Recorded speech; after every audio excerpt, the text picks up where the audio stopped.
G'day and welcome to Mark and Sam After Work. Today I've got another entry for our little 22 long rifle mini PRS, mini ELR series.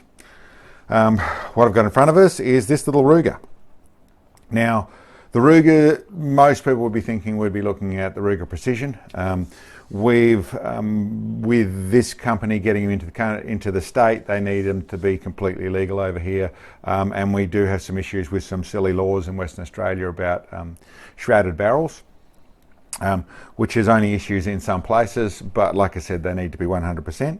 And we looked through their range at what is another very good rifle, similar, all the mechanical, physical features of it in the barrel and action trigger, that sort of stuff, are all in the same place, in a different stock, and still a very good stock. So I chose to go with this to get it done. We'll probably be able to get to the Ruger Precision and other ones that they do in that more chassis shrouded barrel, all the features that can be a little bit weird with some of our gun laws later on, but chose to do this one as a pretty good example and representation for the Ruger brand or the Ruger flag. So we chose to go with this little rifle, which is the Ruger American laminated thumbhole target blued option. It comes in this really nice little laminated stock. It's an 18-inch barrel, 1/16 twist, 1/2 inch by 28 thread on the front of it, nice heavy target barrel on that side of things. Really, the whole rifle, I'll go through it step by step, I suppose. The bolt side of things, the action side of it, all very nice, works really well, and very, very nice little bolt actually, really nicely swept back. I think that's just a 60-degree throw, but really nice and really faultless on that side of things.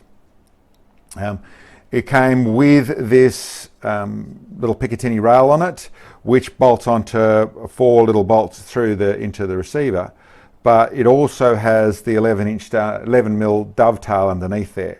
I actually used the 11mm dovetail, not because this isn't a very good option for all normal scopes, that sort of stuff, but the scope I ran on it was the Bushnell Elite, which I'll get into a little while, but that with 34mm rings, and the only combination I had with adjustable rings in 34mm to set up the scope like I wanted to, which I'll get into also, like I said later on, had the 11mm dovetail. So I simply popped that off with the 4 screws and put it on the 11mm dovetail. But for most people, this little Picatinny rail with a nice little Ruger bird on there, or emblem on there, really, really good. Is a very good option. It is a mini size action, but all functions as a full size action. With the side bolt release to be able to get the bolt out, you've got a button to push on the side of it, safety on the back of it, back down here. So listen, all work really nicely there. Probably the only thing I would say in the action side of things, is with the magazine, which they run as the same. I think this is exactly the same as in your 1022s and that sort of stuff. And I think it'll all settle down. There's a little bit fiddly lining it up to get it in, and it wasn't really easy to release. In most cases, I was just giving a little pop through there to make it come out. Seemed to get better when we used it when it was warming up, and I presume that's just a little bit of tension. Fits nicely, no rattle or any of that sort of stuff. Fed nicely, action nicely, all those bits and pieces. I think that's just a little bit of settling in. But that's a clear magazine. You'll see I'll put it back in there and get it out of the road. But that's all functioned, like I said, a little bit fiddly there, but flawless in every other form. It has a blade safety trigger, and the trigger was very nice and crisp, a little bit heavy. Now I didn't get into trying to adjust it and mess around with that sort of stuff, and there's a few things on the rifle I'll go through about that. It was at 4 pounds 3 ounces, which is a little bit heavy, but very nice and crisp, very repeatable, no creep, shot really, really well, and really wasn't an issue shooting a rimfire at that sort of level. Really felt we had good control. And that's really gained out of the nice little pistol grip they got this set up here, the cheek riser, everything worked well in that combination. I was really happy with it. There was a couple of things. I see there are some spaces. You probably could get some more. And if I was setting it up for me, I did the same thing as I normally do. I set the scope back a little bit to suit Sam. So I was holding the rifle forward a little bit with a quick adjustment would probably make it a little nicer. But as a one-person rifle setup, this is all adjustable and able to be set up perfectly. So really no issues there. And it's very happy with the stock. Really nice stock and nice to shoot in that form. I'd say the only bits that I would do, and the couple of things that I would say would have made it a little bit nicer, would be the 4-pound trigger, really getting that down a little bit and messing with it, and not something I want to do on a review rifle. The other feature, you can see out the front here, I put on the same thing as I normally do, this little adapter to go to a swivel stud to be able to run the Atlas bipod that I like to run. And underneath the bottom of this, well, I'll pop that off so I can actually show you. They're set up very nicely for a Picatinny rail. This surface here is dead flat, which is, listen, in my opinion, actually a very good thing. In this situation, it was a little bit of a negative. And that's because I put on this adapter which has a curve to be able to sit to the bottom of a normal curved bottom of a rifle stock. They've made this dead flat and put a swing swivel stud in it. So it works as an out-of-the-box sort of do everything sort of thing, but because it's dead flat, it really is far more set up to get yourself a little Picatinny rail and screw it on, whether you're using swing swivel stud or you're putting a couple of other screws through there, carefully drilling or putting in little captive bolts, nuts I should say, or whatever you want to do. But putting on that would have made this, well listen, this is really set up for it. Normally on a curved stock, you're looking for something to try and go to that curve, whereas most of those rails are flat. So this is really ideally positioned to have a little Picatinny rail in the front of it. It's got that little relief in there as well, which means that will go on and keep this to about the same level. So really set up for a Picatinny rail. And probably with all the effort they've done to make this as nice as it is in every other form, I would probably like to see Ruger go with put the Picatinny rail up the front, maybe put another swing swivel stud on there for people who actually want to try and hunt with the thing, but it really is a little target rifle, so put it on there for the bipod side of it. It's not really broad enough to use as a bag slide. You'd put the bag slide back down here rather than at the front. But listen, I'll stop speaking out of my jurisdiction. That's for the designers and the marketing people from there. For me, I would put a short Picatinny rail on the front here. That would let that Atlas bipod go on really nice and neatly. And then with the whole setup, the whole dynamics of this, I'll put that back on so I can talk about it some more. And you go.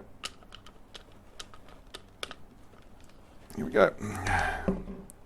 The whole dynamics of this little rifle, listen, I was really happy with it. Really, really nice. Works really well. And as with most of them, the two ammos we used, the CCI Velociter for the long one at the 510 yards, the CCI standard velocity for all the rest of it, and it shot really well. It really stayed at the same sort of level. It shot from the first shots that we took out of it were those shots that were on camera. To the last, it functioned the same. It performed really well. I was really happy with it. Shot really nicely. I'll go into the shoot, which involves the scope. I got across this Bushnell Elite scope. It's set up, it's the 4.5 to 30. It's running the Tremor 3 reticle, and it, in all was expecting, was a very good scope. They run ED glass. They are set up. It's got 32 mil of elevation. Listen, I'll go through and do some more discussion about the scope later on, but I actually wasn't planning on going out and doing this shoot for a week and a half because we had bad weather. All of a sudden we were there and we had a really nice day that was obviously there, and we were going to be a while before we get out and look at it otherwise, according to the weather map. So I scurried. We put a back soon notice on the door and went and got all this stuff, put it together. So I said a little bit of a rush making it all happen, get it all together, get this scope on and get out there and do that shoot. For that reason, we were a little bit late in the day, so Mirage was coming in a little bit, and it was a lot warmer day than it was supposed to be. We're sort of just moving into spring, and we're moving into the 30 degrees, so 80 degrees Fahrenheit or that neck of the woods, where it should really be about a 25 degree day. And so it was getting a lot warmer, a lot faster, so we had a bit of Mirage to deal with. First set up this scope, our first target is in at 50 yards and I was struggling to get the parallax to come down that low. It actually does, but I was struggling at that stage and I couldn't get it to properly get it clear at that point. But clear enough, very close to very clear. And managed to get it zeroed and it shot really well. Both of us went through shooting that our little FTC target, 2.5 inch disc down to 1/4 inch disc, and went to that without too much trouble. We had a little bit of a play, ran through a couple of times each, and then we went on and did the video, and it functioned flawlessly. Went really well. Like I said, the CCI, standard velocity ammo, but shooting really, really, really well. Bit blurry, like I said. Then we went out to 100 yards, and actually had the same problem. It was a little bit clearer out there, but it wasn't quite working properly out at 100 yards. Did dial on exactly like it was supposed to, but wasn't quite as clear as I wanted it to be. But close. 260 yards, we were shooting out at that point, and I still was struggling with vision. And it got out to when I went out to the 500 yards, it was even worse. And I listened, thought, okay, we managed to cope, the scope dialed, did everything properly, but I was a little bit dubious on the scope at that moment. And at that stage I started to do some research and try and figure it out, and I really was blaming the scope a little bit for what was actually happening. But listen, I then later on that day, when I finished work, we obviously finished our shoot, I went back and did a day's work, then came back out and had another look at the scope, trying to figure out what was going on, and it all come up a lot clearer. It was a lot better. And I had figured that I had tricked myself a little bit, wherein we were in one of those rare instances where we were actually suffering from mirage just in front of us. What part of that trick was that the spotting scope being up at 2 foot off the ground was getting pretty clear vision until later in the day when we were shooting the 500 yards, but we were getting a clear image that was moving around on our 500 yard target out of the spotting scope. The camera was a little bit worse vision, which we could see when we were looking at it, and the scope was the rifle was a lot worse vision. What that actually was a mirage that was heaviest at about scope height, which was just in front of us. There was an air pressure issue dealing with in the 20 feet in front of us. It was a bit better at camera height, and it was better still at scope height. So for me, checking between the rifle scope and the spotting scope, I had issues with the spotting scope. So with the rifle scope, I didn't have them with the rifle scope, but it was about mirage, it wasn't about the scope. Top right so corner, that's all I'll talk about the scope at this stage, because listen, otherwise I've tested it more, it's really good, I want to get back to it, but I want to take it out for another shoot, probably put it on a high power and run it a bit harder. It is a nice scope, they have done a good job, so I don't want to pick on that, but I did want to explain that, a little bit of what we're dealing with on the day. Okay, ignoring that, we're able to cope with a little bit of blurriness and things that aren't exactly perfect and still show off what the rifle did, and it performed really well. As said, 100 yards, sorry, at 50 yards on FTC target, straight through, and did that really well. At 100 yards, I think it took a little bit to get on it, 2 or 3 shots and I was on, then we actually started shooting, that went through faultlessly. The wind was starting a little bit erratic, that caught Sam out on one of her, I think her second last shot, or second last disc, it just missed. Nicked it with the next one and got it, but still performed really well. Still only 100 yards, but 2.5 inch disc, so you've still got to have everything working pretty well, especially in conditions like that. Out to the 256 yards, or sorry, 263 yards, and that went really nicely actually. You saw how well it was. We were a bit of a time crunch, like I said, really wanted to run it through its paces, but and yeah, it was on there pretty consistently. Even with that weather, wind moving around, we got on and tagged that plate pretty easily. So that was the standard velocity ammo, 263 yards, bit of change in conditions, bit of mirage involved, but this little thing was really just pretty close to a little tack driver, doing a really good job. Okay, so that's a whole top left corner. I wasn't really aiming.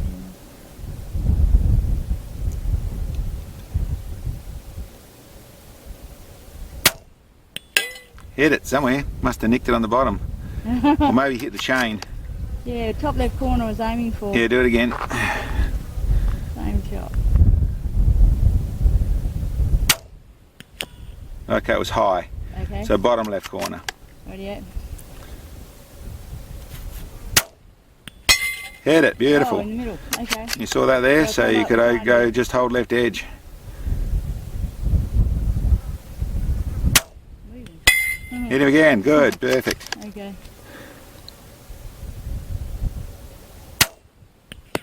Oh, just low that one. Okay. Wind changing a bit. Yeah, it is. Hit him again, that's left edge. Okay. Okay, so yeah, your call. The wind is changing. Oh, out. Next level, we went out to the 510 yards, and well, what you see is what you get. I did actually just nick the target, but we had really, the wind was starting to go crazy. It was too late in the day, if the truth of it. Mirage was way too high. Wind was really changing from side to side to side, going all over the place. But I did get a really set of where I was able to sort of stay in front of the weather. I think in what we went through there was we'd gone through a magazine and a half, and we'd found ourselves. That's another thing we're dealing with this time of year, is the green grass up there, and that time we're getting almost no dust. Very hard to pick up where we're hitting. All props to Sam for managing to find the shots up there, but she did manage, and we managed to get on there. It was a magazine and a half. We actually were close. I put a new magazine in there, and then we went, and you can actually see how that went. We actually tagged it. We didn't think we did. I thought I saw a little wobble in the plate, but it actually nicked it. But the conditions were way too hard, and to be truthful, I'd said, listen, nah, that's not going to work. It's we haven't got enough to show anything. So maybe it's another day. When I came back and looked at the footage, you see what's actually happened. When I got to a stable point, and it was just missing that thing, it did hit the target. Rifle shot really, really well. So I thought, listen, I'd bring it to you. It's I was really happy with it. I really like it. The rifle, like I said, I would put a Picatinny barrel in the front. I'd like to get the trigger pressure down a little bit, but otherwise I think this rifle is really well set up to do this sort of job. Really like it. Little 18-inch barrel, nice and heavy, set up to run, whether it's your other scope or a proper set of rings and a proper scope on top of it. You know, and you could use this Bushnell doing it really well. It may be a level too far for some people for a 22, but for stretching it out, it was really nice to be able to dial up the amount of elevation I needed, which was 24 mil. So being able to get that, this scope did it easily and could go further. The whole thing, the bolt, the way it actioned, really faultless. I suppose it's one of the things that I would give testament to. I probably was trying a little too hard to make things happen in a little less time. And in rifles with issues or problems, we probably would have made it happen. This actually was really good, really nice to use, really happy with it. They've done a great job. It's a really nice little laminated stock. It looks nice. The way they've done things, probably a little ornate in places. Don't really know what they're trying to achieve and that sort of stuff, apart from aesthetics, and on that score I really like it. The pistol grip, the way that works, is really nice, and as a target rifle, really good, but obviously it's still quite functional as a hunter and all those sorts of bits and pieces as well. But listen, my overall impression of it was really good. I really like the way what Ruger have done here. Everything about it, I was really happy with how it performed. Like I said, we had some issues with the scope, not the scope's fault, my fault. We'll get that and go through again. Happy with that scope. I want to do a more comprehensive review on it once I've shot a little bit more and used a little bit more, but I think the Bushnell have done a good job there. As for the Ruger, great, like it. It's a good one, and it would be a good one. It's going to be comparable with all of the good 22s. So anyway, that's what I can tell you. Let us know any thoughts or comments you've got below. And otherwise, thank you for checking in on us, and we'll catch you next time.